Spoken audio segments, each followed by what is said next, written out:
नमस्कार दर्शक बंधु।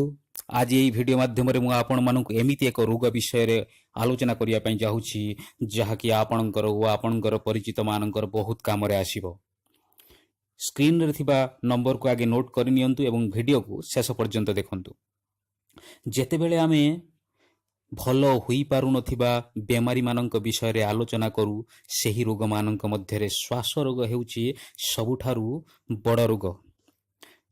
श्वास रोग गाँ सहर धनी गरीब पिला वयस्क किछि देखे नाही, काहाकु भी पारे। श्वास रोग को हिंदी रे दमा बोली कहा जाए, बंगाला रे श्वासकष्ट बोली कहती एवं इंग्राजी रे आस्थमा बोली कहा जाए। हिंदी रे गोटे कथा अछि बंधु, दमा दम के साथ जाता है, अर्थात श्वास रोग मरिबा पर्यंत आपणकर पीछा छाड़े नाही। इंग्राजी रे कहा जाए जे आस्थमा इज नॉट क्यूरेबल, किंतु मो आज आपण मानंकु दावा करी कहि पारिबी जे आस्थमा इज क्यूरेबल। आपणकर श्वास रोग निश्चित भाव में भल होई पारिबो।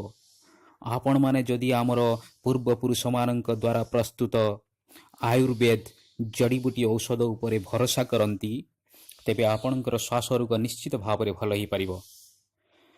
आमर गाँ मानंकरे थिबा वैद्य माने जो मान की पूर्व पुरुष मानंक ठारू सेही गुण सबु आहरण करी आनिछंती, जड़ीबूटी माध्यम रे आपणकर श्वास रोग को संपूर्ण रूपे विनाश करि परिबे। यदि विश्वास न होउची बंधु, स्क्रीन रे थिबा नंबर गुडी को नोट करंतु एवं एही नंबर रे कांटेक्ट करंतु। देखिबे आपणकर बहु दिन र थिबा श्वास रोग निश्चित भाव रे भल होई परिबो, से भी कोनोसी साइड इफेक्ट बिना आयुर्वेद जरिया रे। किंतु आपन को से जगह को जीवा को पड़िबो। आयुर्वेद माध्यम रे जड़ीबूटी माध्यम रे आपणकर रोग निश्चित भाव रे भल होई परिबो।